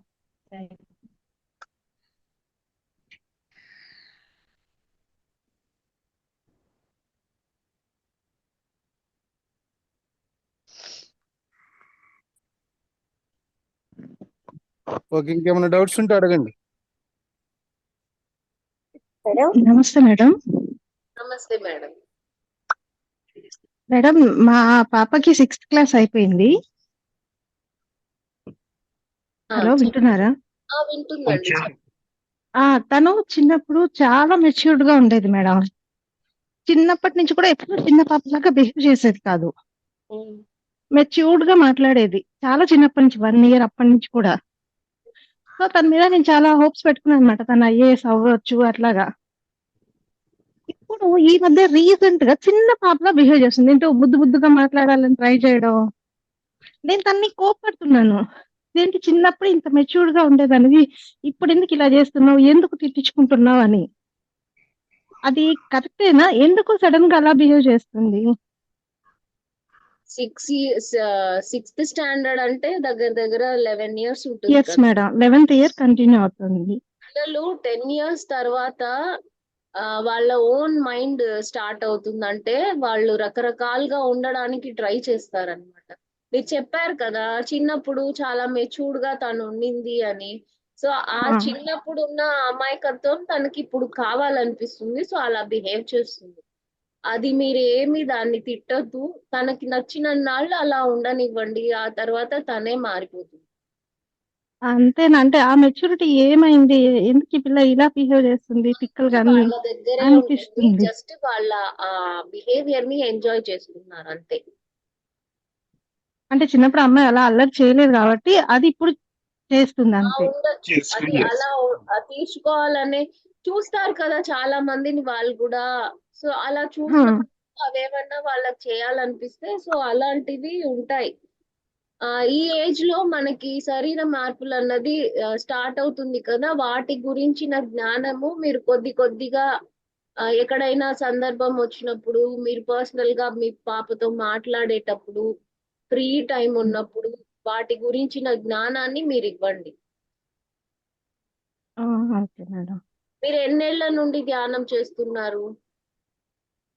నాకు మామూలుగా ధ్యానం ఒక 10 years తెలుసు, కానీ 1 year నుంచి రెగ్యులర్ గా చేస్తున్నాను మేడం అంతే. ఇంతకుముందు ఎప్పుడైనా అప్పుడప్పుడు చేసేదాన్ని. ఇప్పుడు మీరు స్టార్ట్ చేశారు కదా ధ్యానము, సో నేను చెప్పినట్టు మీ పాప ఫ్రీగా ఉన్నప్పుడు తన దగ్గర మీరు కూర్చొని ధ్యానం చేస్తూ నన్ను ఎవరు డిస్టర్బ్ చేయకుండా చూసుకో అనే మరి మీరు కొన్ని రోజులు చేయండి. తర్వాత ఒక రోజు కూడా ట్రై చేస్తావా నాతోటి అని చెప్పండి. తర్వాత పిల్లలకి చాలా మంది ధ్యానం సెషన్స్ తీసుకుంటున్నారు. పిరమిడ్ కాల్ సర్వీసెస్ లో కూడా ఉంది ధ్యానము. ఇలా పిల్లల సెషన్ లో మీ పాపని జాయిన్ చేయడానికి చూడండి. ఆ పిల్లల సెషన్ లో మనకి సంగీతము, డ్రాయింగ్, ధ్యానము, కథలు అన్ని ఉంటాయి అన్నమాట.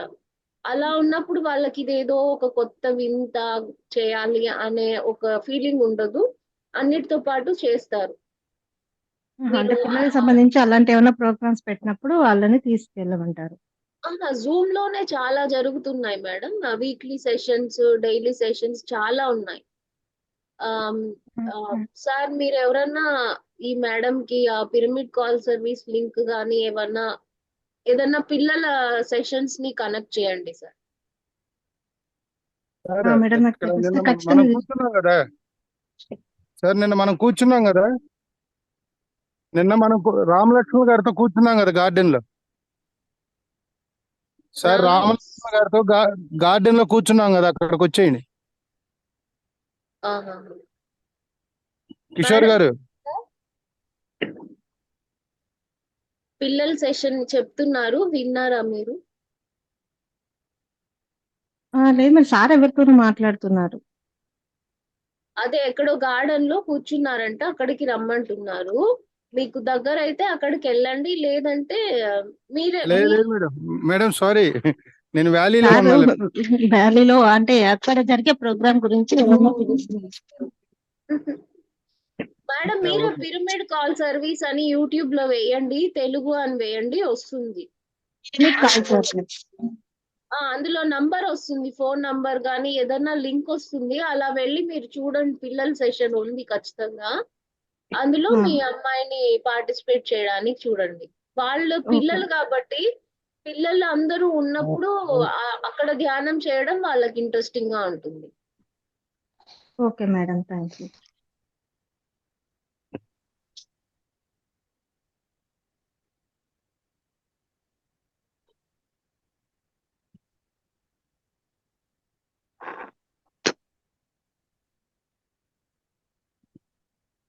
మేడం చాలా బాగా చెప్పారు పిల్లల గురించి.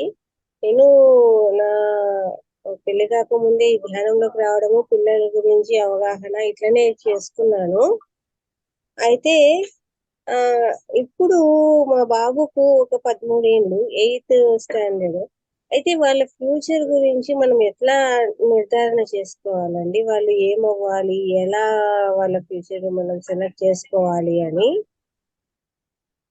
మీరు ఫస్ట్ మనం చేయాల్సింది ఏజ్ గ్రూప్ పిల్లలతో ఫస్ట్ వాళ్ళతో పర్సనల్ గా మనం మాట్లాడాలి.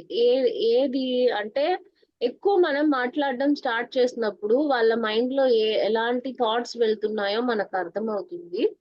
నెక్స్ట్ దాన్ని బట్టి మనం వాళ్ళకి చూపించాలి. పలు రకాలైన దారులు ఉన్నాయి. ఇప్పుడు ఇంజనీరింగ్ అంటే మెరైన్ ఇంజనీరింగ్, కంప్యూటర్ ఇంజనీరింగ్, ఇంకేటేంటో చాలా ఉన్నాయి. సో ఒక్కొక్క రోజు మీరు ఒక్కొక్క కోర్స్ ని ఉండే డీటెయిలింగ్ ని వాళ్ళకి ఎక్స్ప్లెయిన్ చేయండి.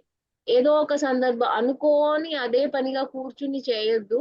మాట్లాడుతూ ఇలా ప్రతిరోజు ఒక్కొక్క దాన్ని ఇప్పుడు చాలా ఇంకా ఆర్ట్స్ లో అయితే ఇంకా డ్రాయింగ్ మీద చాలా కోర్సెస్ ఉన్నాయి, సైకాలజీ కోర్సెస్ ఉన్నాయి, మెరైన్ ఇంజనీరింగ్ ఉంది.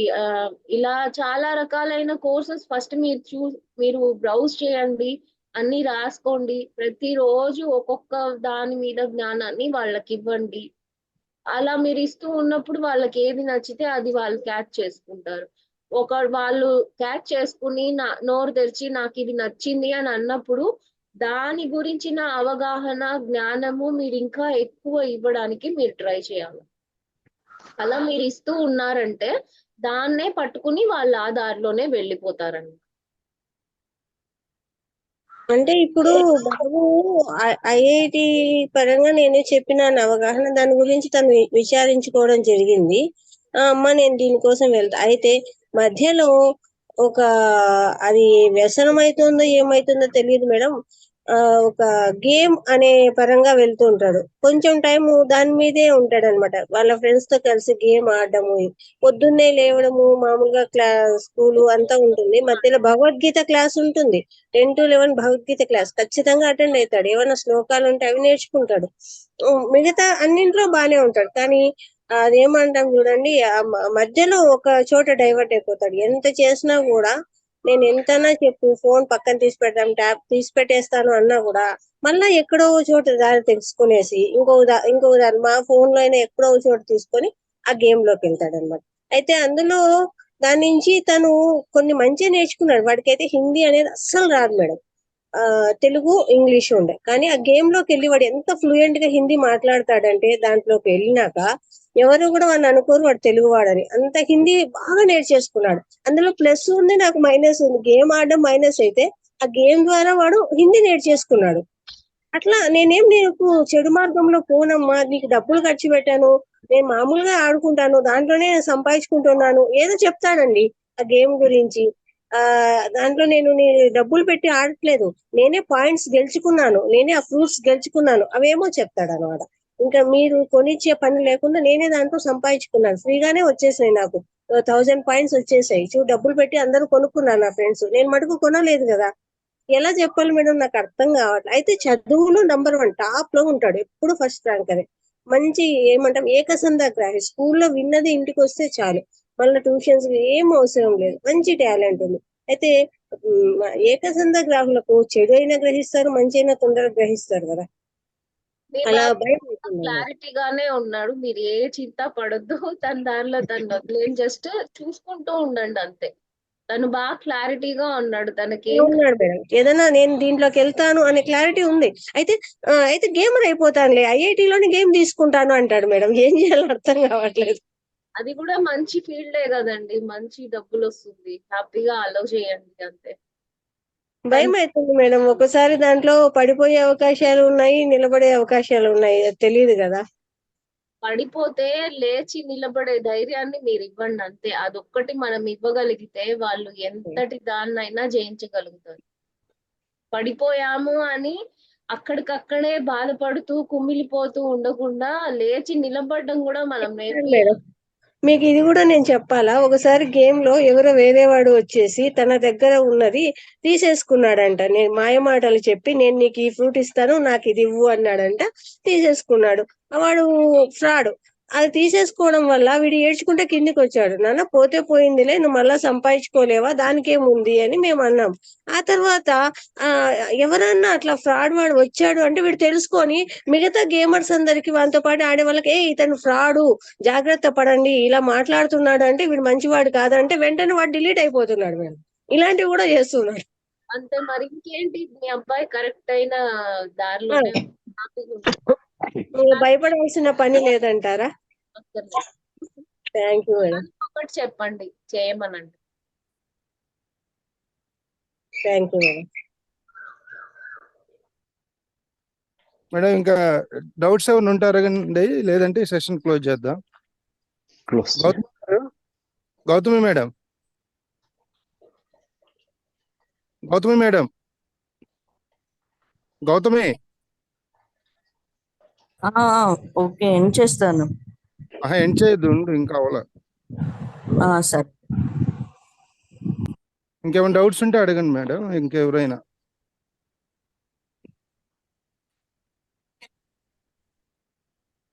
ఓకే. సో ఈరోజు మనకి అద్భుతమైన ఈ స్పిరిచువల్ పేరెంటింగ్ అనేది ఒక గంటలో చెప్పుకునేది కాదు, దాని మీద వర్క్ షాప్స్ కూడా జరుగుతాయి. అట్లాగే రీసెంట్ గా మనకు మహావతార్ ఫౌండేషన్ లో పిల్లలందరికీ ఒక 10 days పాటు ఒక 11 days ప్రోగ్రామ్ కూడా జరిగింది. సో మనం కూడా ఈ పిల్లలకు సంబంధించి యాక్టివిటీస్ పెడుతూనే ఉంటాం ఫౌండేషన్ లో. ఈసారి కమింగ్ డేస్ అంటే సమ్మర్ క్యాంప్ లాగా జరిగింది. ఎక్కడ సార్? ఆఫ్లైన్ ఇక్కడ మహావతార్ ఫౌండేషన్ బెంగళూరు. హైదరాబాద్ లో ఏదైనా ఉంటే అలాంటివి చెప్తారా? ఖచ్చితంగా మేడం, నెక్స్ట్ టైం ఏది ఉన్నా కూడా మీకు ఇన్ఫార్మ్ చేస్తాను. ఓకేనా? ఓకే అండి, థ్యాంక్ యూ. సో ఒకసారి మనం ఈరోజు మనందరికీ కలయికు ముఖ్య కారణంగా మన గురుదేవులు బ్రహ్మర్షి పితామహ పత్రి ఒకసారి గట్టిగా క్లాప్స్ చేద్దాం. అట్లాగే ఈరోజు మనకి ఈ స్పిరిచువల్ పేరెంటింగ్ గురించి అద్భుతంగా జ్ఞానాన్ని అందించిన మేడం గారికి ఒకసారి మనం క్లాప్స్ చేద్దాం. సో ఇది ఈరోజు సెషన్. సో ఇక్కడ పిఎంసి పిరమిడ్ వ్యాలీ లైవ్ అని కొడితే మీకు బెంగళూరు పిరమిడ్ వ్యాలీలో జరిగే ప్రోగ్రామ్స్ అన్ని కూడా మీకు వస్తాయి. సో దానికి లింక్ మీకు యూట్యూబ్ లో వస్తుంది. పిఎంసి వ్యాలీ అని కొట్టండి.